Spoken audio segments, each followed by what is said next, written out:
Bismillahirrahmanirrahim. Assalamualaikum warahmatullahi wabarakatuh. Bismillah, alhamdulillah, wassalatu wassalamu ala habibillah Sayyidina Muhammad ibn Abdillah wa ala alihi wa sahbihi wa mawalah. Allahumma rabbi syrah lana sudurana wa yassir lana umurana wahlul uqdatan min alsinatina yafqahu aqwalana. Allahumma fakkihna fid din wa 'allimna at-ta'wil. Allahumma alhimna marashid umurina wa a'idhna min shururi anfusina birahmatika ya rabbal alamin walhamdulillahi rabbil alamin. Amin amin ya rabbal alamin. Ahlan kepada sahabat-sahabat Zimah Don, Hardi Sohaimi, Galik Sprit, Kati Khairuddin, Nur Zimah Hasbullah, Laila Umar dan juga sahabat-sahabat yang lain. Minta maaf kita tak dapat nak buat perkongsian hayati Quran pada pagi tadi. Namun syukur kita dapat bertemu pada pertemuan Bidayatul Hidayah, perkongsian adab dengan kitab yang bertajuk Permulaan Jalan Petunjuk Bidayatul Hidayah. Imam Ghazali sedang menceritakan kepada kita tentang adab bersahabat, adab pergaulan. Kita telah belajar bagaimana adab-adab untuk mencari teman, bagaimana adab dengan ibu bapa, bagaimana adab dengan orang yang kita kenal rapat ataupun tidak. Itu semua beliau telah ceritakan. Dan sekarang ini kita berada pada tajuk yang mana Imam Ghazali menerangkan berkenaan tentang 3 golongan orang yang kita bersahabat. Ada orang yang mana kita tak kenal, bagaimana cara melayan dengan mereka, itu kita telah pelajari. Kemudian ada orang yang merupakan sahabat karib. Siapakah pada waktu itu yang sepatutnya menjadi sahabat karib kita? Dan yang ketiga adalah orang yang kita kenal namun tak rapat, yang bukan sahabat karib. Maka ini adab pergaulan dengan 3 golongan ini. Lalu di sini Imam Ghazali sedang menceritakan kepada kita tentang cara menunaikan hak-hak persahabatan. Namun sebelum kita teruskan, apa kata sama-sama kita perbetulkan dahulu niat. Moga-moga pertemuan kita adalah kerana Allah Subhanahu wa ta'ala. Nawaitu ta'alluma wa ta'lim wa tadhakkura wa tadhkir wal naf'a wal intifa' wal ifadata wal istifada wal hatha 'ala at-tamassuki bi kitabillah wa sunnati Rasulillah sallallahu alaihi wasallam wad du'a'i ila al-huda والدلالة على الخير ابتغاء وجه الله ومرضاته وقربه وثوابه آمين آمين يا رب العالمين. Amin amin ya rabbal alamin. Mohon jasa baik untuk bantu share, bantu untuk kongsi, bantu untuk sebar luas. Moga-moga lebih ramai yang beroleh manfaat. Kita pun dah tiba pada penghujung Ramadan. Lalu moga-moga ada yang dapat mengambil manfaat daripada perkongsian buku-buku yang kita susun dalam program Rohani Ramadan ini. Lalu kata Imam Ghazali, tugas kedua, cara menunaikan hak persahabatan. Apa tugas pertama yang kita dah baca semalam? Tugas yang pertama yang kita dah baca adalah Imam Ghazali menerangkan kepada kita tentang cara memilih sahabat. Lalu ada 5 sifat sahabat yang patut kita teliti baru kita jadikan dia sahabat. Lalu itu tugas pertama, cara memilih sahabat. Yang mana ada 5 sifat yang perlu kita berikan perhatian. Kemudian tugas yang kedua, bila dah pilih sahabat, macam mana nak menunaikan hak persahabatan. Dan di bawah ini ada beberapa pecahan. Yang pertama, mengenali hak persahabatan. Yang kedua, adab-adab bersahabat. Lalu tugas kedua, bila kita dah kenal sahabat yang mana yang kita nak, bagaimana kita nak menunaikan hak dia. Dan bawah tajuk menunaikan hak, ada 2 lagi benda, iaitu mengenali hak persahabatan dan juga adab-adab bersahabat. Jom kita lihat. Kata Imam Ghazali rahimahullahu ta'ala, apabila telah terjalin persahabatan antara kamu dengan sahabat kamu, maka wajiblah ke atasmu menunaikan beberapa hak persahabatan dan wajib pula dijaga adab-adab. Sebab itu, bila dah ada sahabat, kenal hak persahabatan, beradab dengan sahabat. Sabda Nabi sallallahu alaihi wasallam, kata Imam Ghazali, mathalul akhawaini mathalul yadaini taghsilu ihdahumal ukhra. Sabda Nabi sallallahu alaihi wasallam, artinya perumpamaan dua orang yang bersaudara itu adalah perumpamaan kedua tangan yang saling tolong menolong, yang saling bersih membersihkan. Sabda Nabi sallallahu alaihi wasallam, di mana yang satu tangan akan mencuci membersihkan tangan yang lain. Maka ini adalah umpama saudara, perumpamaan untuk sahabat, saling tolong menolong, saling bersih membersihkan. Mereka ini dikira sebagai satu, walaupun ada yang kanan ada yang kiri daripada tangan. Maka kita nak mula belajar tentang kenal hak persahabatan itu. Lalu pentingnya hak persahabatan itu. Sebab itu kata Imam Ghazali, dan Nabi SAW pernah masuk ke dalam hutan mengambil dua bilah kayu sugi, yang mana daripada dua bilah kayu sugi itu satu kayu yang bengkok. Kemudian satu lagi kayu sugi adalah yang elok. Maka yang bengkok itu walaupun sekadar kayu sugi, Nabi SAW guna untuk diri baginda. Dan kayu sugi yang elok itu Nabi SAW pada waktu itu berikan kepada salah seorang sahabat baginda. Maka sahabat baginda pada waktu itu berkata, "Ya Rasulullah, sebenarnya engkau yang lebih berhak mengambil kayu sugi yang elok ini. Kenapa engkau berikan kepadaku?" Maka Nabi SAW menjawab, "Ma min sahib yashabu sahiba walau sa'ah min nahar illa su'ila an suhbatih hal aqama fiha haqqallahi ta'ala au adha'ah." Artinya, tidak ada seorang pun yang bersahabat dengan orang lain walaupun hanya untuk seketika daripada siang, hanya sekadar satu saat daripada siang, kecuali kelak dia akan ditanya oleh Allah pada hari kiamat, adakah pada waktu itu dia telah menunaikan hak persahabatan, adakah dia telah menunaikan hak Allah pada persahabatan itu, ataupun dia tidak menunaikan hak Allah. Lalu hak persahabatan ini kita belajar daripada dua kisah, dua riwayat ini, bagaimana ianya adalah sesuatu yang patut diambil berat. Inginkan kebaikan untuk saudara, pada waktu itu melebihkan saudara daripada hak kita sendiri. Sabda Nabi SAW lagi, muka surat 159. Muka surat 159. Mastahabathnan qad illa kana ahabbahuma ilallah arfaquhuma bisahibih. Lalu ini antara hak persahabatan. Sabda Nabi SAW, tidak bersahabat dua orang yang bersahabat, kecuali yang paling dicintai oleh Allah adalah yang paling lemah lembut dengan sahabat dia. Maka Imam Ghazali bawakan tiga riwayat dan juga kisah tadi nak menerangkan bahawa dalam persahabatan itu ada haknya, patut melebihkan yang baik untuk sahabat, patut pada waktu itu berlaku lemah lembut, berlaku lemah lembut kepada mereka. Lalu ini antara hak-hak persahabatan yang Imam Ghazali bawakan secara ringkas. Lalu apa pula adab-adab dalam bersahabat itu? Kata Imam Ghazali, seorang sahabat mestilah menjaga adab-adab terhadap sahabatnya.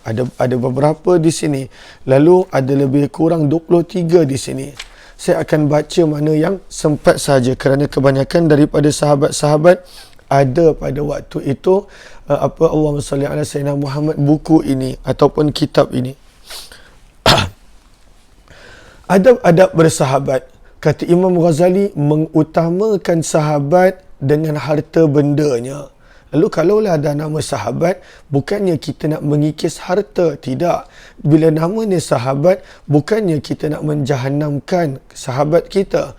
Itu bukan sahabat namanya. Sahabat dia akan mengutamakan sahabat dia dengan harta dia sendiri.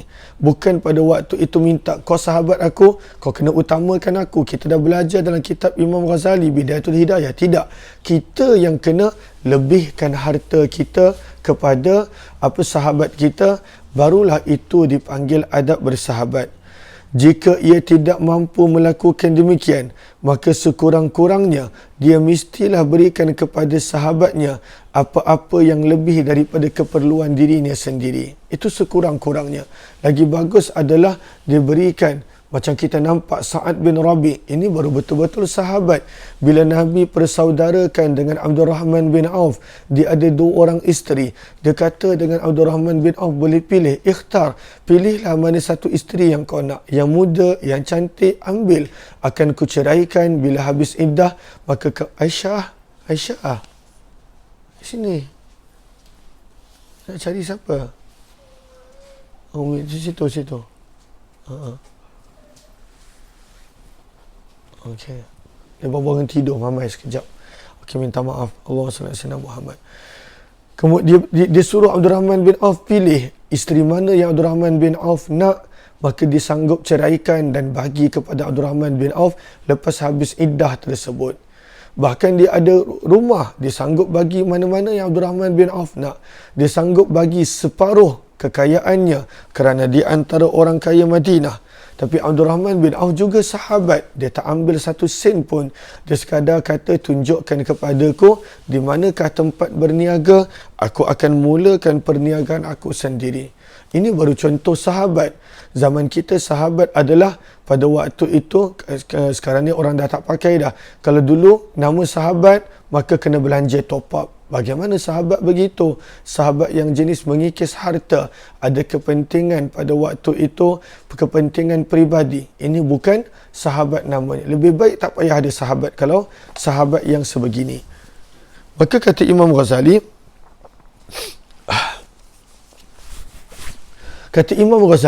mengutamakan sahabat dengan harta.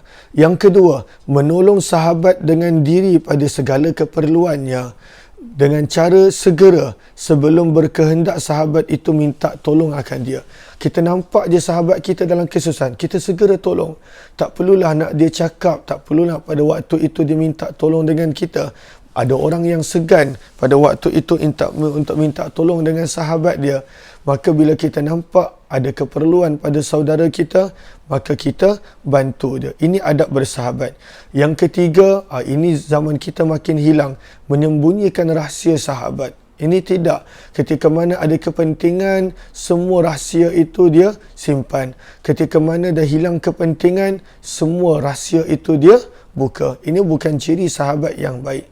Lebih baik tak payah ada sahabat-sahabat, kita duduk sorang-sorang, ini adalah lebih baik. Lalu yang ketiga, sembunyikan rahsia sahabat dia. Macam mana Allah sembunyikan rahsia kita. Wa man satara muslima. Bahkan sabda Nabi, barang siapa menyembunyikan keaiban saudara Islamnya, satarahullahu fid dunya wal akhirah. Allah akan sembunyikan keaibannya di dunia dan akhirat. Yang kelima, berdiam daripada menyampaikan perkataan orang lain yang mencela sahabatnya. Dia bukanlah pada waktu itu tugasnya menjadi wartawan, tidak. Tugasnya bukanlah pada waktu itu menjadi penyampai, tidak. Ini dia akan meresahkan sahabat dia. Orang ni cakap pasal buruk sahabatnya, dia sampaikan. Orang ini pada waktu itu cakap buruk tentang orang ni, dia sampaikan. Lebih baik tak payah ada sahabat. Kalau kita ada sahabat yang macam ni, yang kerjanya jadi wartawan, kita bagi dia resume untuk jadi wartawan. Tak payah jadi sahabat kita. Susah pada waktu itu, daripada hati kita tenang, tak tahu apa-apa. Orang bercakap adalah biasa. Orang bercakap tentang Nabi SAW lagi dahsyat. Macam-macam orang panggil Nabi SAW. Tapi kita tak dengar pula pada sahabat menyampaikan kepada Nabi tentang apa jua kata-kata daripada musuh-musuh Allah Subhanahu wa Ta'ala. Maka jangan ada sahabat macam tu. Kalaulah ada sahabat macam tu, pangkah dia, tolak dia ke tepi. Lebih baik tak payah ada sahabat. Yang keenam, menyampaikan segala perkataan orang lain yang memuji akan sahabatnya supaya menenangkan jiwa sahabatnya. Yang ketujuh, mendengarkan dengan baik akan perkataan sahabatnya ketika bercakap. Dia pendengar setia. Lalu ini ciri sahabat yang kita nak. Lalu bila kita berkata, dia boleh dengar. Bukanlah pada waktu itu kita dia kena asyik dengar dia. Pukul 3 pagi pun dia call nak bercakap berjam-jam. Begitu, begini dan sebagainya. Kalaulah sekali-sekala tak apa. Kalaulah berterusan begitu, maka boleh jadi huru-hara. Dia sepatutnya menjadi pendengar, kita sepatutnya menjadi pendengar yang baik untuk sahabat. Yang ke-8, meninggalkan berbantah-bantah. Kata sahabat, ini kan tidak, lebih banyak berbantah daripada saling bantu-membantu. Lebih baik tak payah ada sahabat sebegitu. Yang ke-9, memanggil sahabatnya dengan nama yang disuka. Bukanlah pada waktu itu nama sahabat, tapi panggil dengan nama mengejek, dengan nama yang tidak disukai. Yang ke-10, memuji sahabatnya pada apa yang diketahui daripada kebaikan. Bukanlah mengipas ataupun pasang aircon, benda yang memang tak ada dia sebut, tapi benda yang memang ada, pada waktu itu dia puji. Yang ke-11, berterima kasih kepada sahabatnya atas segala kebaikannya. Yang ke-12, mencegah orang lain apabila mahu mengumpat sahabatnya, seperti membela dirinya sendiri. Ada orang nak mengumpat sahabatnya, pada waktu itu dia kata jangan, dia kata tidak, ini adalah sahabat aku.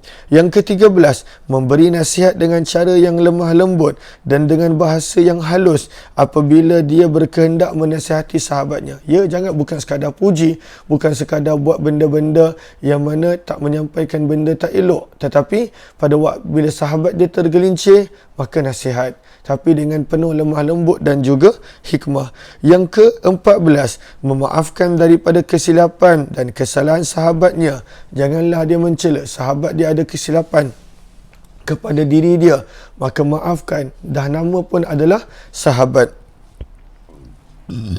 Yang ke-15, bila dia bersendirian, maka mendoakan untuk sahabat dia. Yang ke-16, mengekalkan kecintaan terhadap keluarga sahabatnya bila sahabat dia meninggal dunia. Sahabat dia meninggal dunia bukanlah terus putus hubungan, berbakti pula kepada keluarga dia.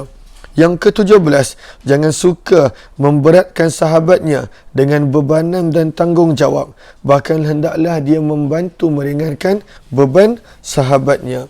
Yang ke-18, menyatakan rasa suka dengan segala yang menyukakan hati sahabat. Apa sahabat dia suka, kita tunjukkan juga kita suka. Benda yang sahabat kita tak suka, maka jangan kita lakukan dengan sengaja. Kemudian yang ke-19, menyamakan antara hakikat kecintaan yang wujud di hati dengan menampakkan di luar. Maka dengan begitu, barulah pada waktu itu benar-benar apa dicinta itu dianggap benar. Maka ketika mana kita kata kita sayang sahabat kita, tapi di luar berbeza, kena zahirkan pada luar yang memang kita benar-benar mencintai dan mengasihinya kerana Allah. Yang ke-20, mula memberi salam bila bertemu dengan sahabat. Bukanlah bila dah jadi sahabat dah langsung hilang salam. Padahal salam yang pada waktu itu menghilangkan sombong, mengeratkan hubungan, maka menjadi orang yang pertama memberi salam. Yang ke-21, meluaskan tempat duduk kepada sahabatnya ketika mana dia datang. Pada waktu itu berikan dia tempat duduk. Kalaulah pada waktu itu memang tak ada ruang, dia berpindah tempat duduk untuk dia duduk di tempat lain bersama dengan sahabatnya.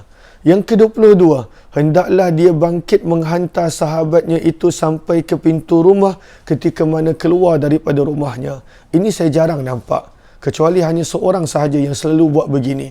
Walaupun saya jumpa dia setiap malam, walaupun saya jumpanya begitu kerap, tapi dia pasti akan hantar sampai ke pintu rumah. Akhlak dia. Yang lain sekadar dia duduk dekat kerusi dan pada waktu itu habis begitu. Lalu ini antara adab juga, nampak kecil. Pada waktu itu sampai hantar sampai ke pintu, hantar sampai keluar, hantar sampai ke kereta. Ini barulah nama dia sahabat. Yang ke-23, hendaklah berdiam ketika sahabat bercakap sehingga selesai dan janganlah suka mencelah. Ini juga akhlak dalam bersahabat, meraihkan apa yang dia nak kata. Pada waktu itu cuba membantu menyelesaikan masalah yang ada. Bukanlah asyik kita yang bercakap ataupun asyik pada waktu itu kita yang mencelah. Maka ini adalah 23 adab secara ringkas tentang bersahabat yang Imam Ghazali bawakan. Minta maaf saya sebut laju sedikit kerana kebanyakan sahabat-sahabat ada kitab ini sebagai rujukan. Allahumma salli ala Sayyidina Muhammad wa ala ali Sayyidina Muhammad.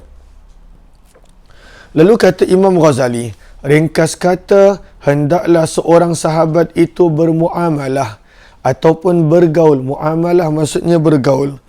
bermuamalah atau bergaul dengan sahabatnya seperti cara yang dia suka orang lain melayan dia.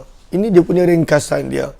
Macam mana kita suka orang layan kita, muamalah kita, macam itulah kita nak kena melayan sahabat kita. Itu cara dia. Itu dia punya ringkasan dia. Kita suka orang dengar kita, kita menjadi pendengar yang baik. Bahkan ini juga core dalam kehidupan rumah tangga.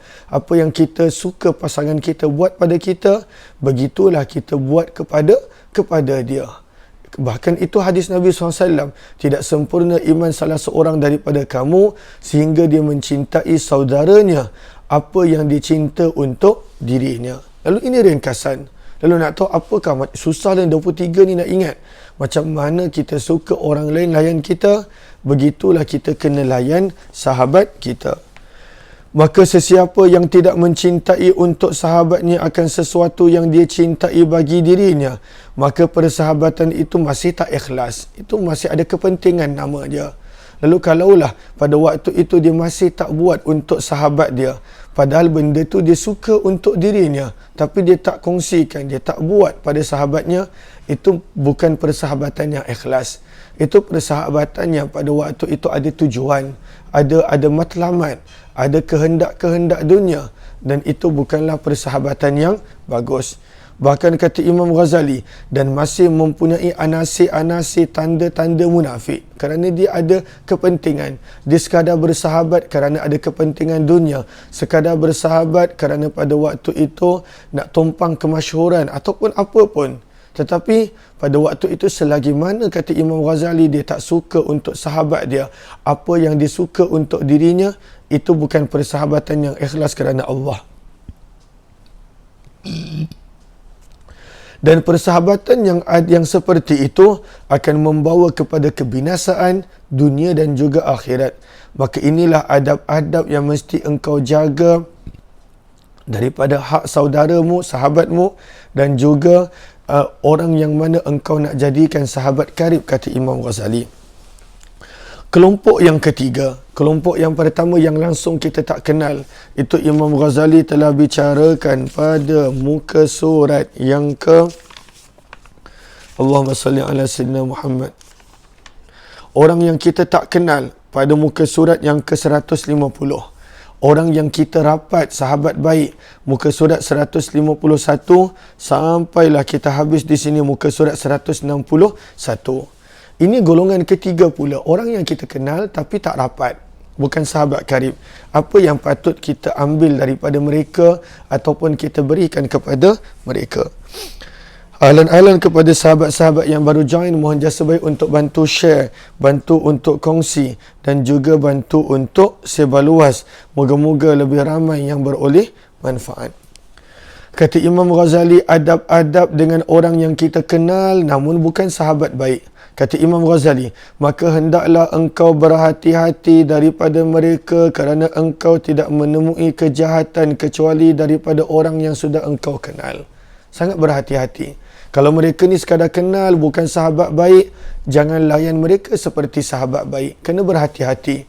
Kerana orang yang mendatangkan pada waktu itu kemudaratan, kata Imam Ghazali, yang mendatangkan keburukan adalah orang yang kita kenal. Kerana orang yang tak kenal, kenapa dia nak ambil peduli tentang kita? Lalu banyak kejahatan datang daripada orang yang kita kenal tetapi tak rapat. Kata Imam Ghazali, lain halnya dengan sahabat karib. Kerana kita dah diajar kena pilih sahabat karib macam mana, maka sahabat karib sangat menolongmu, kata Imam Ghazali. Lalu kita bukan kata, oh ini best friend saya. Tengok dulu ciri-ciri yang Imam Ghazali tegaskan. Ada 5 ciri sahabat. Adakah itu ada pada sahabat kita? Kalau ada, baru dia jadi best friend kita. Lalu kata Imam Ghazali, bila aku dah ajar kepada kamu cara memilih sahabat, pada waktu itu cara untuk bergaul dengan sahabat, maka selalunya sahabat yang betul, dia akan sentiasa pada waktu itu menolong. Dia akan sentiasa pada waktu itu membantu. Akan tetapi, orang yang kita kenal tapi bukan rapat, kena berhati-hati. Kerana kata Imam Ghazali, kebanyakan waktu kejahatan datang daripada orang yang kita kenal. Kata Imam Ghazali, lain pula halnya dengan orang yang kau tak kenal, maka jangan engkau campuri segala urusan mereka. Bila tak kenal, maka pada waktu itu jangan lebih-lebih dengan orang yang tidak kenal. Hanya sahaja kejahatan itu datang dari orang yang engkau kenal, yang mereka menunjukkan persahabatan di lidah. Lalu dia kata, kita kawan tapi pada lidah. Yurdunakum bi afwahihim, mengeluarkan perkataan yang menggembirakan kamu sekadar pada lidah. Wa ta'ba qulubuhum, tetapi hatinya mengingkari apa yang dikatakan oleh lidah. Maka kena berhati-hati dengan orang yang seperti ini. Maka kurangkanlah daripada berkenalan sesuka hati. Jangan pada waktu itu menjadi terlalu mesra kepada orang yang tak kenal.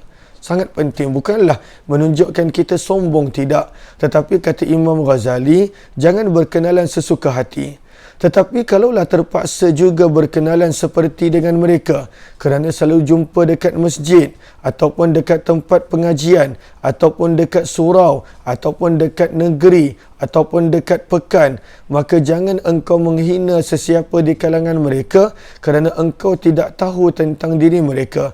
Barangkali mereka jauh lebih baik. Tapi orang yang kita selalu jumpa, yang walaupun bukan sahabat kita, yang pertama rule dia, jangan hina orang tersebut. Orang yang kita selalu jumpa walaupun bukan sahabat baik, jangan hina. Kemudian, apa lagi jangan buat? Namun, jangan pula engkau melihat kepada mereka dengan pandangan kebesaran ketika mereka memiliki harta. Jangan orang kaya pada waktu itu kita muliakan, orang miskin kita hinakan. Maka ini adalah perbuatan tercela, kata Imam Ghazali. Kerana yang demikian itu, maksudnya bila memandang tinggi hanya orang yang kaya, pada waktu itu memuji hanya orang kaya, pada waktu itu nak berkawan hanya dengan orang kaya, maka pada waktu itu akan membawa kepada kebinasaanmu. Dan dunia ini sebenarnya hina dah di sisi Allah dan hina pula seluruh isinya. Oleh kerana itu, apabila engkau melihat kepada ahli dunia dengan pandangan kebesaran, maka akan jatuhlah harga dirimu pada pandangan Allah. Kenapa kita nak muliakan benda yang Allah sendiri hinakan? Maka pada waktu itu, bukanlah maksudnya kita kena hina ahli dunia, tak.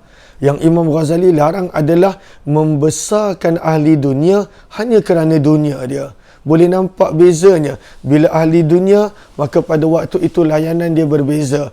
Bila pada waktu itu orang biasa, layanan dia berbeza. Sepatutnya orang itu dilayan kerana agamanya, kerana ukhuwah, persaudaraan agamanya. Sebab itu kata Imam Ghazali, orang kaya bila kamu muliakan semata-mata kerana kekayaan dia, pangkat dia, jawatan dia, sebenarnya harga dirimu jatuh di sisi Allah Subhanahu wa ta'ala. Dan jangan engkau mengorbankan akan agamamu kerana hendak mendapatkan sedikit daripada harta mereka. Maka barang siapa yang mengorbankan agama dia untuk mendapatkan harta dunia, maka dia akan dipandang rendah pula oleh orang dunia. Lalu ini dia punya kata-kata yang cukup mendalam. Pada waktu itu memuliakan ahli dunia, orang kaya, orang berjawatan hanya kerana kekayaan dan jawatan dia, pada waktu itu jatuh harga dirimu di sisi Allah. Itu satu. Tetapi bila kita sanggup mengorbankan agama kita kerana jawatan dan juga kerana harta orang dunia tersebut, kita sedang menghilangkan maruah kita pada pandangan mereka. Lalu mereka akan kata, alah orang ni boleh beli ni. Orang ustaz ni boleh beli, orang ni boleh beli, tunjuk duit sikit dah boleh beli. Maka hilanglah harga diri kita di hadapan mereka, kata Imam Ghazali. Maka akan dipandang rendah pula oleh mereka. Kemudian akan terhalang daripada mendapat sebarang keuntungan daripada mereka. Dan jikalau mereka yang engkau kenali itu memusuhimu, kalaulah dan antara orang yang kita kenal tu musuh pula, yang tadi kita tak tahu musuh ataupun tak, tetapi berhati-hati, jangan terlalu rapat. Tapi kalaulah memang antara orang yang kita kenal itu musuh kita, nak buat bagaimana? Kata Imam Ghazali, jangan engkau lawan permusuhan mereka kerana engkau tak mampu melawan mereka. Bahkan nanti engkau yang akan merosakkan agama kamu sendiri bila terlalu sibuk melawan mereka. Maka akan panjanglah kepayahanmu dan sia-sialah amalanmu. Kalaulah ada di antara orang yang kita kenal musuh, biarkan sahaja, biarkan. Kerana kalaulah kita sibuk melayan permusuhan dia, maka rosak waktu kita, diri kita, agama kita. Macam mana agama boleh rosak? Kita lihat nota kaki yang kedua. Biasanya orang yang warak, bila dia mahu melawan musuhnya, maka dia akan melawan dengan bahasa yang sopan dan penuh adab. Dan bolehkah kita lawan musuh dengan bahasa sopan yang adab? Sedangkan ahli dunia ini, musuh-musuh ini, dia bercakap apa sahaja. Bahkan dia sanggup berbohong. Bahkan pada waktu itu dia sanggup memutabelitkan kenyataan. Maka susahlah orang yang nak menjaga agama. Orang yang warak ini, kalau dia nak melawan dengan lemah lembut, kalaulah dia nak lawan pada waktu itu dengan adab, maka akhirnya tanpa dia sedar, orang yang ada agama ni dia akan lawan dengan bagaimana? Dengan bahasa kasar, dengan bahasa yang sama digunakan oleh musuhnya tadi. Maka pada waktu itu hilanglah warak dia, dan hilanglah pada waktu itu apa yang dia telah usaha daripada adab-adab yang ada pada diri dia. Lalu terputus. Adakah terputus? Mohon maklum balas, sebab skrin lagi satu di hadapan saya tak terputus. Adakah terputus? Mohon maklum balas.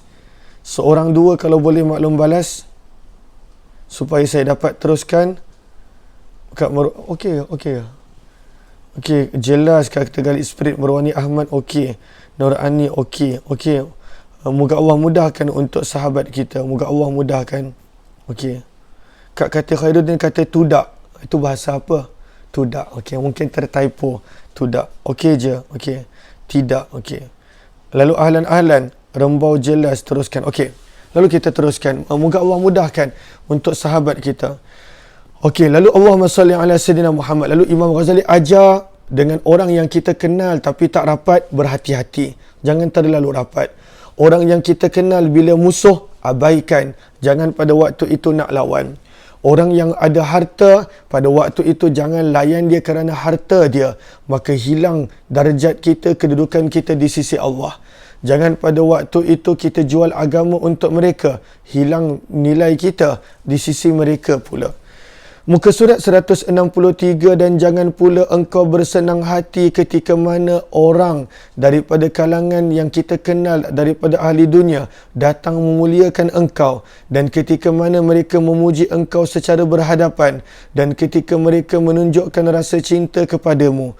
Kerana kata Imam Ghazali, apabila engkau cuba memeriksa hakikat daripada penghargaan, pujian, engkau tidak akan mendapatkan hakikat itu. Mungkin 1 dari 100 pun susah engkau dapat.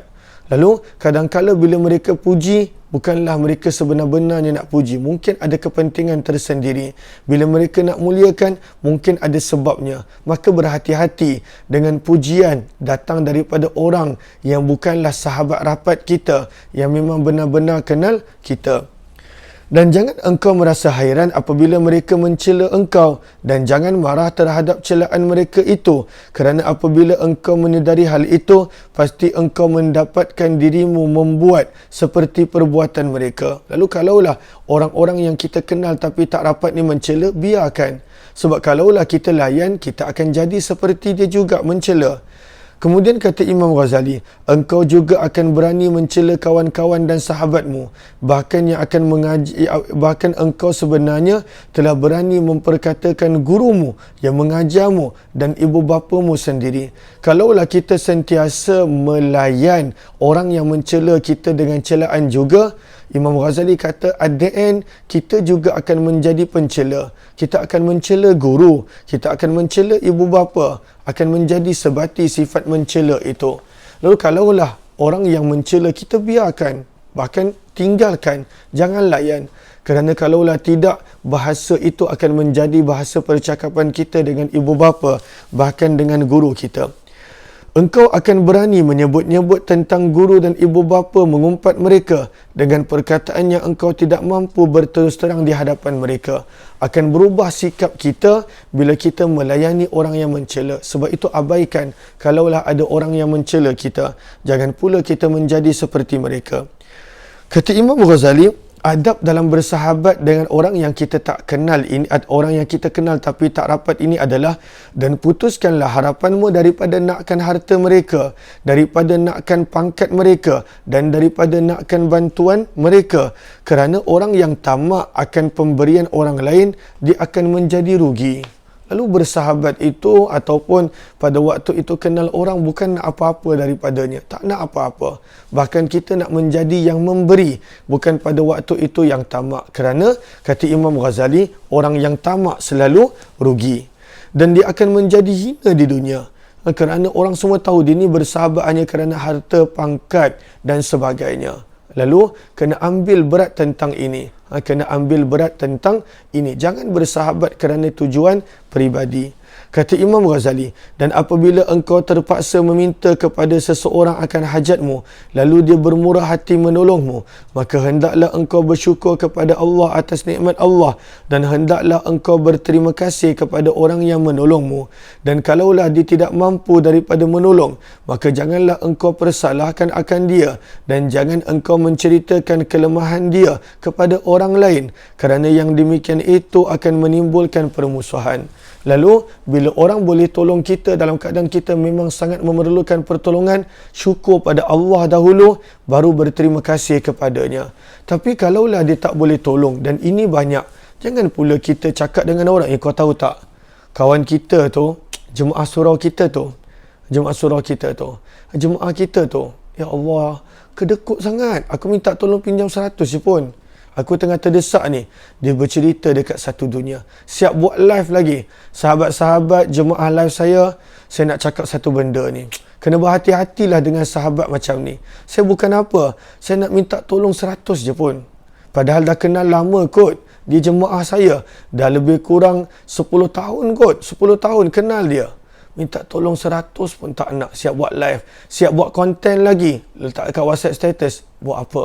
Maka kata Imam Ghazali, seorang sahabat yang baik, seorang yang berakhlak pada waktu itu, dia kerana nama pun minta tolong. Nama pun minta tolong. Sukati orang tu lah nak tolong ke tak? Sukati orang tu lah nak tolong ke tak? Lalu bukanlah bila kita minta tolong, dia mesti kena tolong. Ini pun kadang-kadang masalah juga. Lalu nama pun minta tolong dan dia tak nak tolong. Maka itu terpulang pada dia, jangan pula kita menceritakan keaibannya kepada orang lain. Dan hendaklah engkau menjadi orang beriman yang suka menerima keuzuran daripada orang lain, dan jangan engkau menjadi orang munafik yang suka mencari keaiban orang lain. Imam Ghazali tegas, dia kata kalaulah cari buruk orang, maka ini munafik nama dia. Ini bukan sahabat, ini adalah munafik nama dia. Dan hendaklah engkau, muka surat 164, berkata dalam hatimu, barangkali dia tidak dapat menolong kerana uzuran yang dia tidak dapat elakkan, sedangkan keuzuran itu aku tak tahu. Sentiasa cari alasan bila orang yang kita kenal tak nak tolong. Sentiasa cari alasan. Mungkin dia tak nak tolong sebab dia pun tak ada duit tu. Walaupun dia pakai kereta besar. Kerana mungkin itu kereta company dia. Mungkin dia tak nak tolong sebab keperluan dia sendiri pun tak mencukupi. Lalu cari alasan untuk menerima keuzuran. Dan janganlah engkau memberi nasihat kepada mereka selagi mana engkau belum melihat pada mereka tanda-tanda akan terima nasihat. Ini adalah sangat penting. Janganlah baru kenal satu hari, baru pagi tadi kenal, maka lepas 5 minit, aku nak bagi kau nasihat sikit ni. Macam kita dah bagus sangat. Aku nampak kau ni kan, tak baguslah kau ni. Tak, jangan jadi begitu. Lalu, jangan terus bagi nasihat. Kecuali bila ada tanda-tanda penerimaan pada dirinya. Barulah kita bagi. Sebab tujuan nasihat itu supaya dia terima. Dan bersahabat itu adalah salah satu tanda cara untuk menyampaikan dakwah. Tapi baru sahabat 5 minit dah macam-macam yang kita condemn. Tidak. Tunggu sampai nampak tanda-tanda. Apakah tandanya? Bila kita bercakap, dia nak dengar. Bila kita berkata-kata, dia nak beri perhatian. Maka kata Imam Ghazali, jangan nak beri nasihat selagi mana kita tak nampak tanda-tanda yang dia bersedia untuk dengar. Kalau tidak, mereka akan menolak nasihatmu dan engkau akan bermusuh dengan mereka. Dan jikalau mereka salah faham di dalam satu masalah, sedangkan mereka tidak mahu belajar daripadamu, maka jangan engkau ajar akan mereka. mereka memang tak nak belajar daripada kita. Janganlah pada waktu itu kita paksa mereka ni jadi anak murid. Tak, belajar daripada aku. Kau nak belajar daripada dia, kenapa? Belajar daripada aku. Ini pun masalah juga. Memaksa diri untuk menjadi guru. Ini pun satu penyakit juga.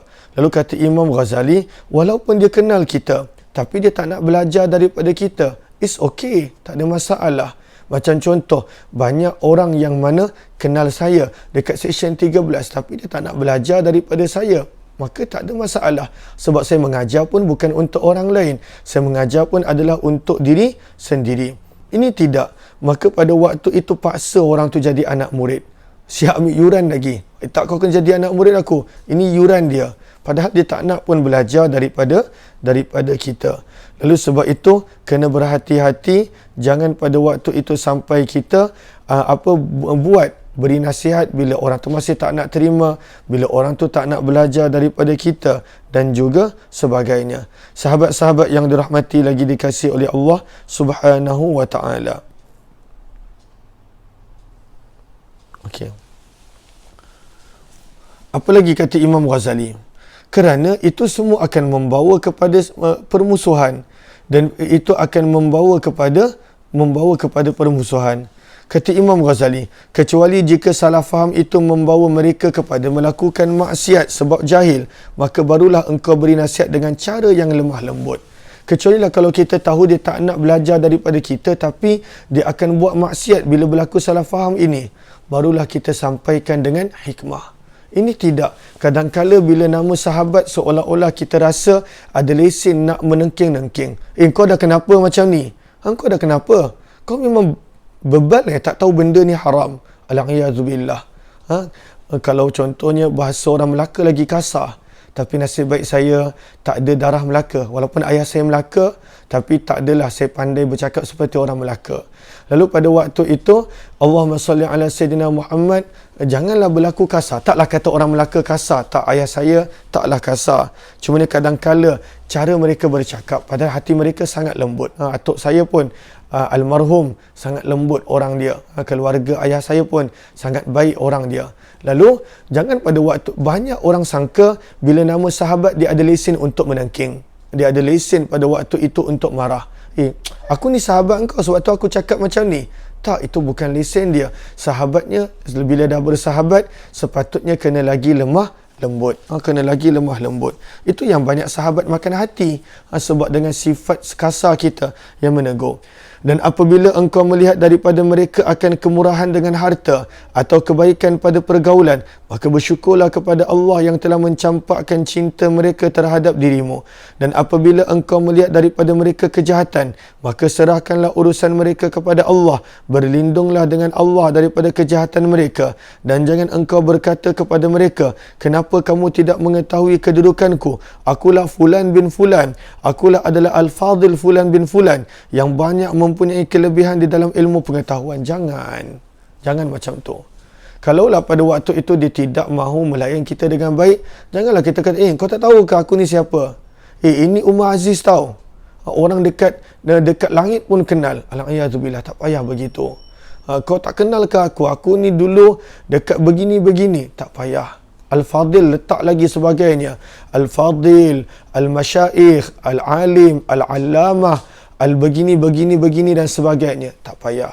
Kalaulah dia tak nak hormat, maka itu antara dia dengan Allah. Walaupun dia kenal kita, tak payahlah kita nak buka semua pangkat jawatan kita. Aku ini adalah Tan Sri, Tun, anak kepada Tun, anak kepada Tan Sri, Datuk. Kemudian aku mendapat darjah kebesaran ni. Tak payah. Maka pada waktu itu, Allahumma salli ala Sayyidina Muhammad, pada waktu itu tak payah nak sebut semua kelebihan-kelebihan. Tak payah. Diam sahaja. Kenapa? Kerana perkataan seperti ini adalah perkataan orang yang menampakkan dirinya jahil, kata Imam Ghazali. Menampakkan dirinya jahil. lagi banyak kita cakap macam tu, lagi kita exposekan yang diri kita adalah jahil. Dan yang lebih jahil daripada itu adalah orang yang menganggap dirinya suci dan puji diri sendiri. Perkataan itu dah jahil. Anggap dirinya bagus, itu adalah lagi jahil.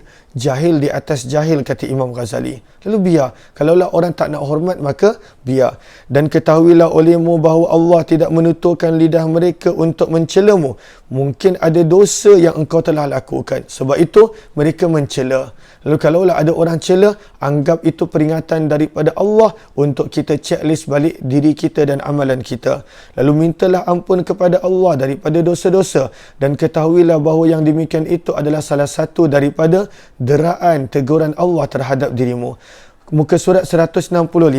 Dan hendaklah engkau mendengar segala percakapan mereka yang benar.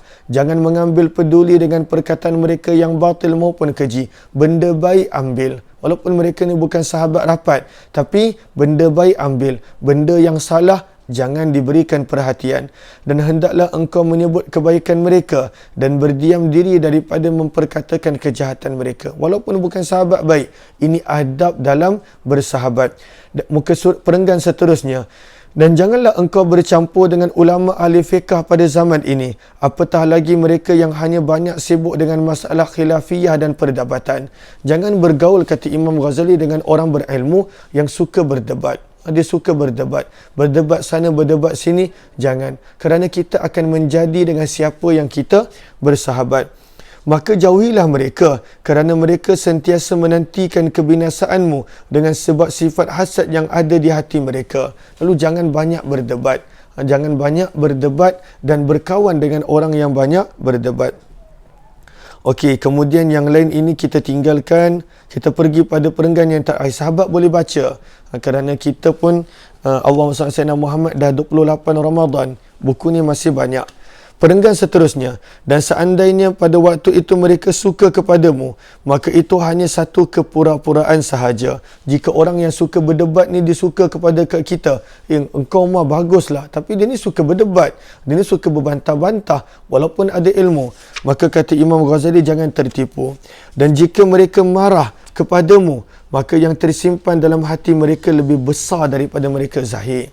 Kerana mereka ini memang jenis orang yang vokal. Lalu kalaulah mereka marah, ketahuilah apa yang mereka simpan dalam hati itu adalah lebih teruk daripada apa yang mereka zahirkan. Zahir mereka diperhiasi dengan pakaian yang indah, tetapi hati mereka adalah umpama serigala. Kata Imam Ghazali, apa yang aku sebutkan ini adalah suatu kenyataan yang dapat dilihat dengan jelas. Kecuali orang yang Allah pelihara, maka siapa yang bersahabat dengan mereka pasti akan rugi. Siapa yang bergaul dengan mereka pasti akan mendapat kehinaan. Maka inilah keadaan kebanyakan orang yang telah menunjukkan persahabatan denganmu. Maka betapa pula engkau dapati jikalau seseorang itu berterus terang menganggap engkau sebagai musuh.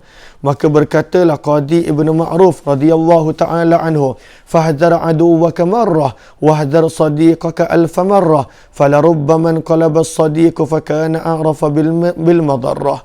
Kata Qadi Ibn Ma'ruf, berhati-hatilah daripada musuhmu sekali. Musuh, berhati-hati sekali. Tapi orang yang kita kenal, beliau berkata berhati-hatilah 1000 kali. Kerana yang banyak menjatuhkan kita adalah orang yang kita kenal. Barangkali sahabatmu akan bertukar menjadi musuh pada suatu masa kelak. Maka dia akan lebih tahu bagaimana nak menyakiti kita. Dia tahu kelemahan kita. Dia tahu soft spot kita. Dia tahu pada waktu itu kekurangan kita. Maka berhati-hati dengan siapa yang kita bergaul. Jangan pada waktu itu terlalu membuka keaiban kita kepada sahabat dan teman. Jangan pada waktu itu kita menceritakan segala-galanya kepada sahabat dan teman. Boleh jadi mereka menjadi musuh dan contohnya adalah terlalu banyak. Berkata Abu Tammam dalam makna yang sama terjemahan, muka surat 167, banyak musuh yang jadi dari sahabat. Lalu sahabat awalnya jadi musuh. Oleh itu janganlah engkau memperbanyakkan sahabat. Satu nasihat yang sangat bagus. Jangan banyakkan sahabat. Sebab itu saya ni orang yang tak banyak sahabat. Bukanlah saya sombong. Satunya memang saya tak ada masa banyak pun untuk bergaul. Saya lebih suka duduk rumah. Sebab itu macam pekerjaan saya pun adalah saya ambil pekerjaan yang saya boleh buat daripada rumah. pekerjaan yang saya boleh buat daripada rumah. Kalaulah mengajar pun, saya lebih suka boleh mengajar daripada rumah. Sebab itu saya dah mula kurangkan pergi ke terima kuliah-kuliah. Sebab kadang-kala tempat-tempat kuliah ni untuk saya pergi kadang-kala 2 jam. Kadang-kala 2 jam pergi, 2 jam balik. Begitu, punya lama kadang-kala. 2 jam pergi, 2 jam balik. Kadang-kala pada waktu itu kena keluar awal sebab jam. Lalu bila saya muhasabah balik waktu PKP ni, banyak saya muhasabah. Lalu masa saya banyak dekat atas jalan raya. Banyak kat atas jalan raya. Bayangkan kalau pergi 2 jam, balik 2 jam, 4 jam setiap hari atas kereta. Lalu sebab itu, yang masa ini saya banyak tolak dengan baik kuliah-kuliah tetap saya sebelum daripada ini. Bahkan pekerjaan yang saya terima baru-baru ni pun, pada bulan 1 baru ini, adalah kerja yang saya boleh buat daripada rumah. Lalu memang tak banyak sahabat, memang banyak masa dekat rumah. Kenapa? Kerana berhati-hati bila banyak sahabat. Kerana musuh datangnya daripada sahabat. Cuba engkau lihat kebanyakan penyakit adalah sebab makan dan minum. Lalu, macam mana sahabat itu diumpamakan seperti orang yang dekat. Sama juga macam penyakit kamu. Daripada mana datang penyakit? Bukan daripada luar. Daripada tubuh badan kita sendiri. Apa yang kita makan dan minum. Kemudian ini panjang. Bagus baca, tapi panjang. Lebih kurang 2 muka surat yang disebutkan di sini. Okey. Kita terus pergi pada muka surat 169. Apa kata Imam Ghazali pada muka surat 169? Dan jadikanlah dirimu seperti perkataan ahli hikmah. Berjumpalah dengan sahabat dan musuhmu dengan muka yang manis. Tetapi bukan kerana hina dan takut terhadap mereka. Lalu bila berjumpa dengan sahabat dan musuh, pada waktu itu muka yang manis. Layan dengan baik. Walaupun kita tahu musuh tak suka kepada kita. Tapi jangan buat itu kerana takut. Ataupun kerana merasa hina di hadapan mereka. Dan mantapkanlah diri tetapi bukan kerana sombong. Jaga diri kita tapi bukan kerana sombong. Tolong search sekejap dalam grup ni tentang cuti raya. So hari tu dia ada bawakan bila cuti raya. Okey. Lalu jaga diri kita, jaga penampilan tapi bukan kerana sombong. Senyum bukan kerana takut ataupun rasa hina.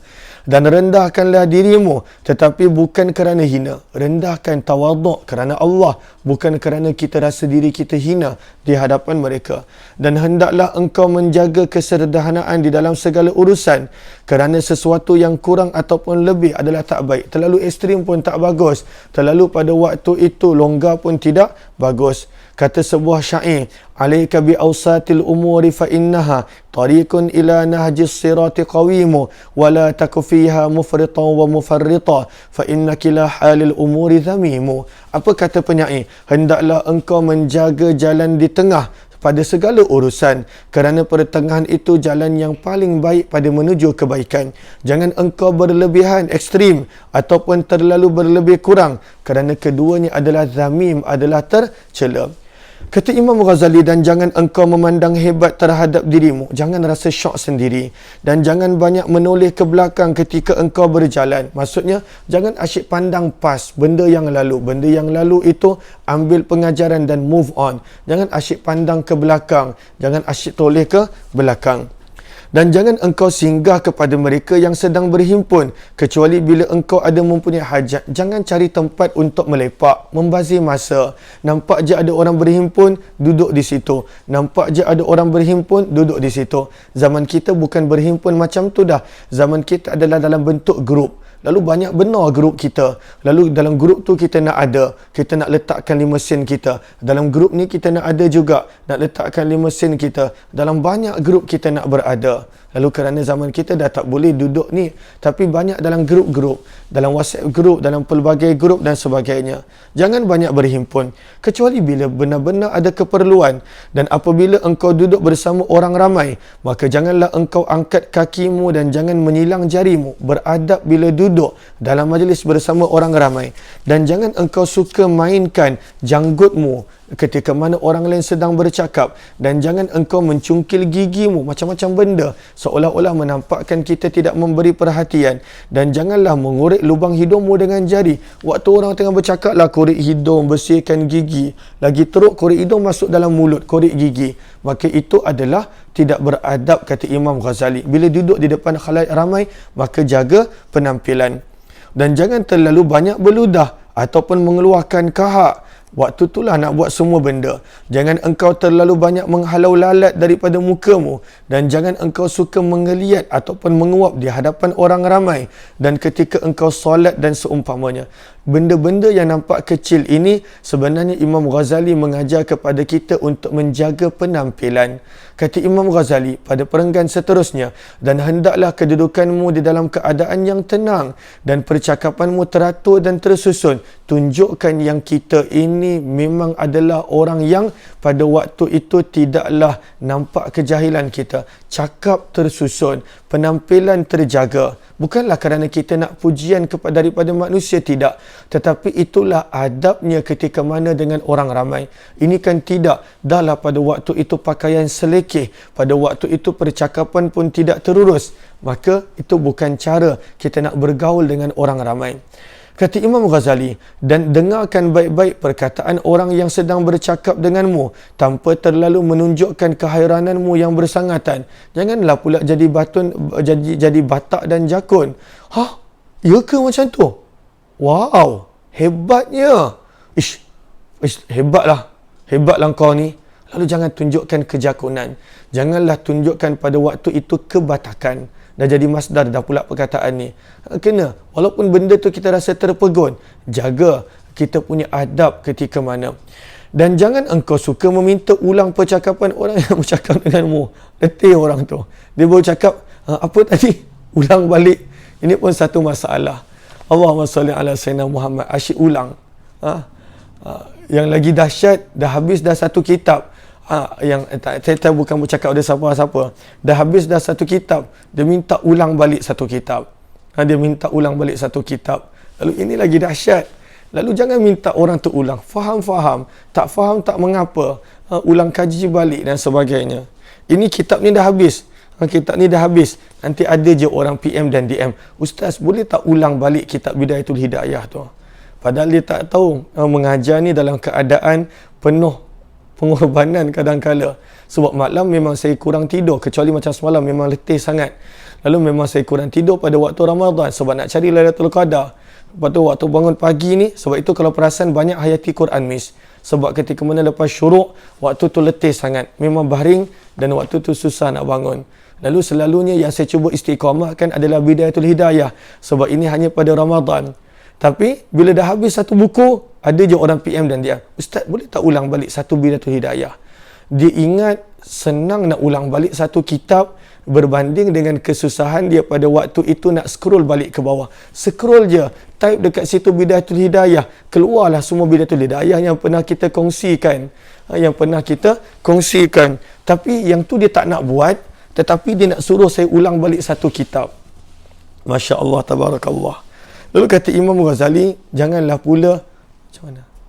Ada. Bila? Dah mula dah? Maksudnya hari tak ada? Okey.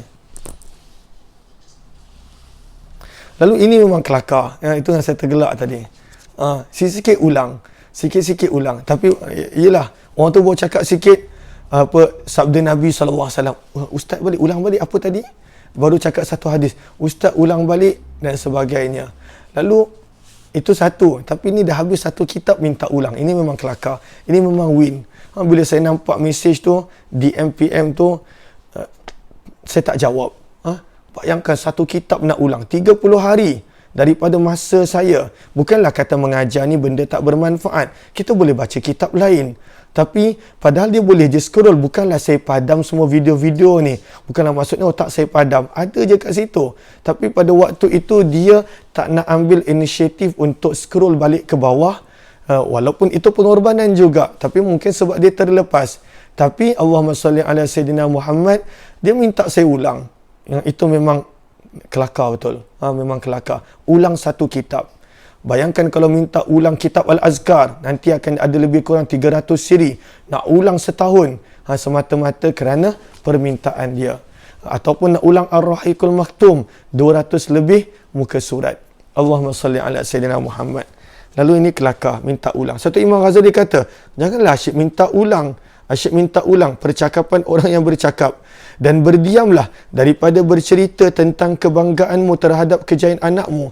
Janganlah pula depan orang ramai kita ceritakan tentang kejayaan anak kita. Sahabat-sahabat, anak saya ni bukanlah nak kata apa. Tapi straight A skor dia, SPM dia. Anak kau macam mana? Maka itu tak bagus. Dia menceritakan tentang kejayaan anak dia, lepas tu tanya pula orang lain yang boleh menjadikan orang tu malu. Tak payah. Tak payah. Kalaulah kita nak cerita sangat tentang kejayaan anak kita, kita cerita depan cermin. Kita sendiri dengar. Kita cerita, orang dalam cermin tu dengar. Itu tak apa. Ini jangan cerita tentang kejayaan anak. Ini benda-benda yang kita terlepas pandang, tapi Imam Ghazali sebut ini ratusan tahun dulu. Atau keindahan syairmu, atau kehebatan karanganmu, dan segala urusan peribadi, nama pun urusan peribadi. Tak payahlah kita nak cerita pelbagainya dekat mana? Dekat depan khalayak ramai. Dan jangan engkau suka berhias seperti berhiasnya perempuan. Janganlah pula begitu. Nama lelaki, tapi berhiasnya berlapis-lapis pada waktu itu. Nama lelaki, tapi berhias macam perempuan. Dan jangan pula engkau berselekeh seperti lekehnya seorang hamba. Pertengahan. Jangan berhias lalu pakai macam pakaian hamba, berselekeh. Kopiah pun pada waktu tu tak terurus, air liur pun terkeluar-keluar, air basi tak bersih. Pada waktu itu butang pun tak terurus. Pada waktu itu nampak tumpuk-tumpuk minyak pada pakaian. Jangan terlalu selekeh pula, kata Imam Ghazali. Dan jangan pula engkau terlalu banyak memakai celak mata ataupun minyak rambut. Ini semua adalah adab dalam bergaul. Dan jangan terlalu menekan orang lain dalam menunaikan hajatmu. Menekan, jangan. Pada waktu itu, nama pun minta tolong, bukan paksa menolong. Dan jangan engkau menggalakkan orang lain untuk melakukan apa-apa kezaliman. Ini semua adab bila bergaul. Seterusnya, Allahumma salli ala Sayyidina Muhammad. Dan jangan pula engkau memberitahu anakmu dan isterimu, apatah lagi orang lain, akan berapa jumlah wangmu. Jangan. Jangan cakap kat isteri berapa banyak duit. Jangan. Tukar password bank sentiasa. Jangan bagi dia tengok. Ini Imam Ghazali kata, apatah lagi orang lain. Kalau isteri dan anak pun jangan, apatah lagi orang lain. Aku dekat bank ada tak banyak pun, 2 juta je pun. 2 juta je. Itu cash dalam bentuk aset tak banyak dalam 100 juta. Tapi bukan 100 juta ringgit tau. 100 juta US dollar. Bukan US dollar pun. Sebenarnya dirham Oman, antara mata wang yang tinggi. Jangan ceritakan pasal berapa banyaknya harta. Jangan. Bila bawa kunci kereta tu, bawa 70 kunci kereta. Nak tunjukkan banyak sangat kereta yang ada. Waktu nak solat tu, keluarkan semua dia. Kunci kereta 70 letak dekat depan. Handphone 5, semuanya iPhone baru, letak kat depan. Jangan begitu. Itu akan mendatangkan hasad pada manusia. Dan lalu sebab itu, isteri-isteri lepas ni kalaulah suami tak sebut berapa banyak duit pada waktu itu, jangan marah. Sebab Imam Ghazali ajar. Lalu tidak. Maksudnya pada waktu itu, jangan beritahu pada orang lain berapa jumlah wangmu. Tapi kalaulah isteri tahu, taklah salah. Janganlah tukar password pula. Yang tadi tu gurau je. Jangan tukar password pula. Ustaz dah ajar ni ilmu baru ni. Tukar password online banking. Tukar password card. Jangan. Itu kalau dah tahu tak mengapa. Okey. Akan berapa jumlah? Kerana jikalau mereka mengetahui bahawa wangmu hanya sedikit, mereka akan memandang rendah terhadap dirimu. Dan jikalau mereka mengetahui bahawa wangmu sudah banyak, mereka tidak akan puas hati dengan pemberianmu. Kata ada 2 juta dalam bank cash, takkanlah bagi RM10 je duit raya. Kan susah. Pada waktu tu dah 2 juta, tapi dia raya bagi RM10 dia. Isteri pun raya bagi 100 dia. Kan susah. Sebab dia dah tahu berapa banyak duit. Lalu betul kata-kata Imam Ghazali ni. Jangan beritahu berapa banyak duit. Saya pun kena tukar password lah lepas ni. Tak. Gurau je. Okey. Dan renggangkan dirimu daripada mereka. Tetapi bukan bengis. Jangan terlalu rapat ketika mana bergaul. Tapi bukanlah kerana orang takut kebengisan kita. Dan lemah lembut terhadap mereka. Tetapi engkau sebenarnya bukan lemah. berlaku lemah lembut, tapi bukan kita lemah. Jarakkan perhubungan bukan kerana mereka takutkan kebengisan. Dan jangan suka bermain dengan hamba-Mu, nanti akan hilang harga dirimu pada pandangan mereka. Zaman dahulu ada hamba, jangan terlalu banyak masa dengan hamba, maka itu akan menjadikan kita bersifat hamba. Dan apabila perenggan seterusnya, muka surat 171, dan apabila engkau terpaksa bertengkar dengan orang lain, maka hendaklah engkau menjaga kehormatan diri. Maka pada waktu itu jangan tunjukkan pada waktu itu kita punya kebodohan, kebebalan ketika mana bertengkar. Kerana bila bertengkar keluar semuanya. Jaga kehormatan diri. Nak bertengkar, ambil dulu cermin. Muka aku marah ni nampak cantik tak? Handsome tak? Baru bertengkar. Lalu begitu. Maksudnya bukanlah pada waktu itu nak keluarkan semuanya. Jaga percakapan. Nak bertengkar ni, sebab itu kita nampak Nabi bila marah, Nabi hanya merah wajah. Nabi diam. Itu Nabi. Belajar daripada Nabi. Lalu bila Nabi SAW marah, merah wajah. Sampai kelihatan urat pada dahi Nabi SAW. Tapi Nabi akan diam. Okey. Dan berhati-hatilah supaya engkau tidak bertindak seperti orang yang bodoh ataupun orang yang rakus, dan fikirkan baik-baik hujahmu ketika mana bertengkar, dan jangan engkau banyak mengisyaratkan dengan tanganmu, dan jangan engkau banyak menoleh ke belakang, dan jangan engkau duduk di atas kedua lututmu. Ini semua benda yang jangan buat waktu bertengkar. Janganlah pada waktu bertengkar tu tangan macam ni semua, kiri kanan dan sebagainya bersilat. Lalu jaga tangan. Bila bertengkar pun jaga tangan. Ketika mana kalau nak bertengkar, kalau terpaksa, maka pada waktu itu jaga tangan, jaga percakapan, jaga tingkah laku. Dan apabila telah hilang marahmu, maka bercakaplah baik-baik. Dan apabila kerajaan mendekatimu, maka angkaplah dirimu seakan-akan berada di atas mata pedang yang sangat tajam. Sangat bahaya bergaul pada waktu itu dengan orang-orang yang mempunyai jawatan. Kenapa? Dan jauhilah dari bersahabat dengan orang yang hanya suka kepadamu ketika engkau kaya dan senang. Dan kerana dia adalah yang menjadi musuh paling berbahaya. Kerana dia hanya bersahabat kerana bertujuan, kerana ada harta, kerana ada kepentingan. Dan janganlah engkau jadikan hartamu itu lebih mulia daripada nilai diri kamu, values kamu, harga diri. Lalu inilah nasihat, minta maaf saya tak dapat nak kupas panjang, namun inilah nasihat-nasihat Imam Ghazali dalam adab bersahabat. Penutup, Imam Ghazali bawakan penutup. Maka kata Imam Ghazali di hujung kitab beliau, ini sebenarnya semua ni nasihat. Apa yang telah aku sebutkan ini sudah cukup bagimu, wahai anak muda. Siapa anak muda? Orang yang baru nak belajar ilmu tasawuf. Orang yang baru nak belajar ilmu tasawuf, kita lah. Maka anak muda. Kerana tasawuf itu maksudnya dalaman. Fiqh itu luaran. Akidah itu kepercayaan. Okey. Ia sudah cukup untuk engkau jadikan sebagai panduan dalam perjalanan menuju kepada petunjuk. Maka cubalah engkau mengamalkan. Lalu beliau ringkaskan balik. Dalam kitab ini sebenarnya kita belajar 3 benda. Kalaulah masih ingat. Kalaulah tak ingat, maka buka balik. Lalu apa yang kita belajar? Jangan pula dah habis kitab ni, Ustaz ulang balik Ustaz. Saya lupalah apa saya belajar. Maka tak ada siapa yang nak ulang. Kerana kita nak belajar kitab yang lain pula. Maka apa yang kita dah belajar dah dalam kitab ini 3 benda. Kalaulah kita masih ingat. Kata Imam Ghazali, yang pertama ada adab untuk melaksanakan ketaatan pada Allah. Itu yang kita dah belajar. Yang kedua, cara-cara meninggalkan maksiat bagaimana. Yang zahir dan juga batin. Imam Ghazali dah ajar walaupun dengan ringkas. Yang ketiga, adab-adab dalam bergaul dan bersahabat. Inilah 3 benda yang kita dah belajar. Maka kata Imam Ghazali, maka kitab ini dengan serba ringkas telah mengandungi semua adab-adab sebagai seorang hamba Allah. Baik hamba Allah ataupun beradab dengan makhluk Allah. Dan jika engkau lihat kitab ini sesuai untuk dirimu dan engkau mendapati bahawa hatimu cenderung kepadanya dan sangat berkehendak untuk mengamalkannya, maka ketahuilah engkau adalah seorang hamba yang telah diberikan cahaya oleh Allah dalam hati. Maksudnya, kerana ini semua benda-benda yang betul, kata Imam Ghazali. Kalaulah engkau bersetuju dengan apa yang ada dalam buku ini, engkau sebenarnya telah mendapat petunjuk daripada Allah.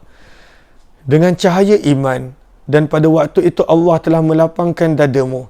Dan ketahuilah bahawasanya setelah bidayah ini ada penghujung dia. Sebab itu nama dia pun Bidayatul Hidayah. Bila kita buat semua yang ada dalam buku ini, itu bukan at the end, itu bukan penghujung dia.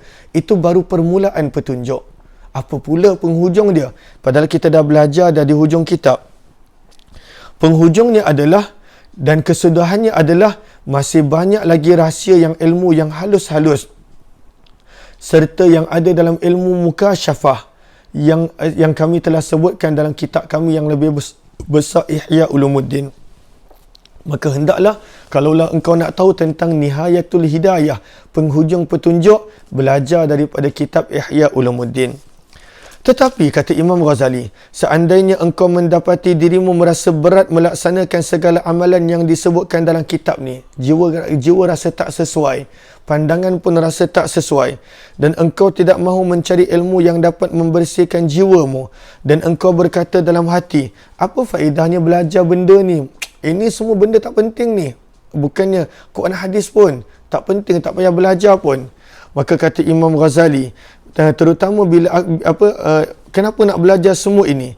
Bilakah ilmu ni akan dapat menjadikan aku mendahului kawan-kawan yang sebaya denganku, dan bagaimana ilmu ini boleh mengangkat pangkatku di hadapan manusia, di hadapan menteri dan orang terkemuka, sehingga aku boleh mendapat gaji, hadiah, kedudukan dalam mentadbirkan harta wakaf, memperolehi pangkat sebagai qadi. Ini semua orang selalunya belajar ilmu, dia nak kedudukan, dia nak jawatan.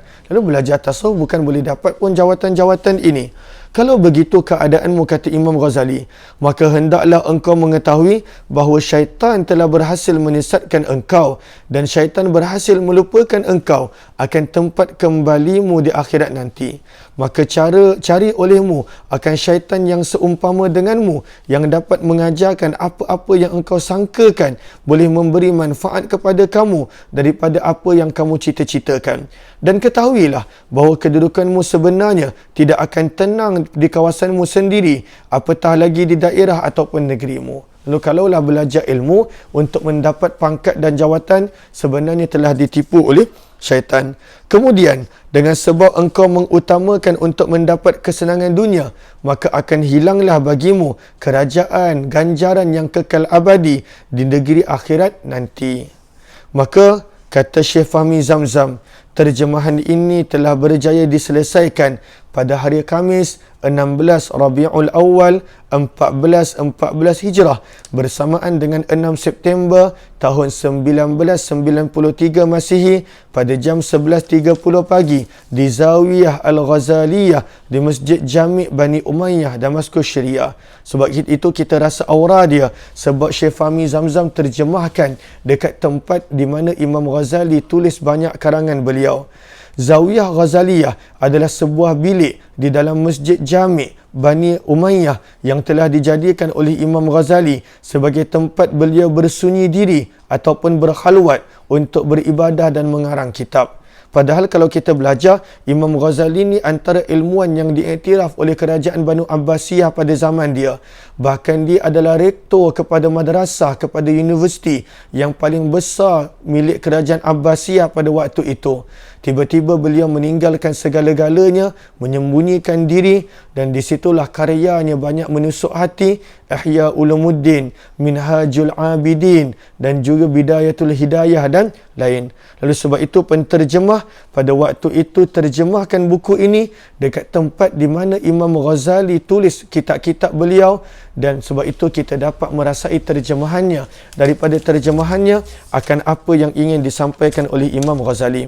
Lalu kita pun boleh tulis di sini apa yang kita boleh tulis.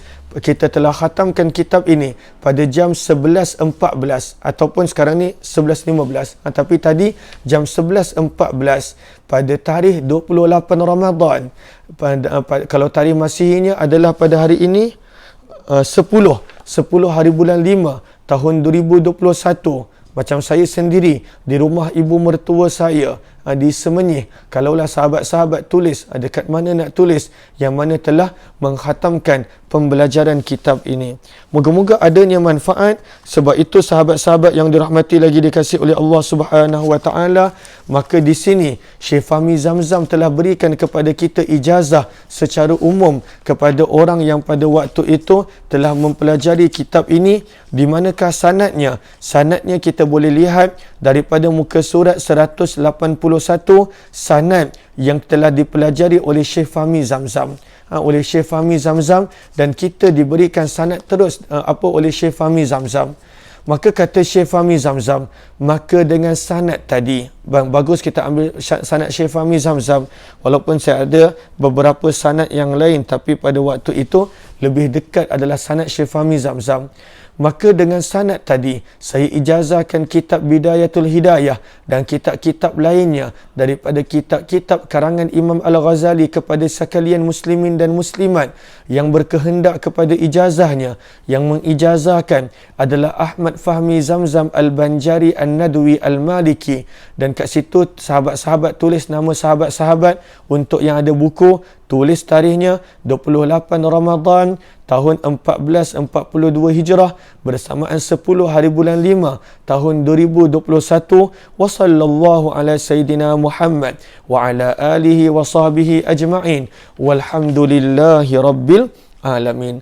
Lalu kita nampak sangat rapat apa Syekh Fahmi punya sanad, yang mana antara beliau dengan Imam Ghazali hanya ada 16 orang sahaja. Sebab itu sanad beliau sangat tinggi, dan bagus kita ambil sanad beliau kerana beliau berikan ijazah di sini. Maka di sini selesailah kita punya pembacaan kitab Bidayatul Hidayah. Ini buku yang keberapa kita khatam daripada buku Rohani Ramadan? Ke-6. Cuba tengok sekejap dalam ni posting yang lalu. Rasa buku yang ke-6. Alhamdulillah. Alhamdulillah kita dapat khatamkan, dan ini adalah buku yang ke-6. Saya mohon maaf jika ada terkasar bahasa, jika ada menggores perasaan sesiapa. Syukur moga-moga kita bukan sekadar membaca, tetapi kita dapat mengambil manfaat daripadanya insya-Allah. Lalu buku ni saya masih ada lagi beberapa nuskah kan. Kalaulah ada yang mana belum ada buku, nak membuat pembelian sebagai simpanan, sebagai rujukan. Kalaulah pada waktu itu nakkan pengajiannya, boleh lihat pada siri-siri yang lalu di Facebook. Maka moga-moga adanya manfaat. Lalu kalaulah ada yang masih ingin untuk jadikan sebagai buku rujukan, boleh sahaja tekan link yang ada di ruang komen. InsyaAllah kita akan bersambung jam 11.45 dalam Tadarus Al-Quran kepada yang nak join. Tadarus Al-Quran pada jam 11.45 insya-Allah. Wabillahi taufiq wal hidayah. Assalamualaikum warahmatullahi wabarakatuh. Terima kasih semua.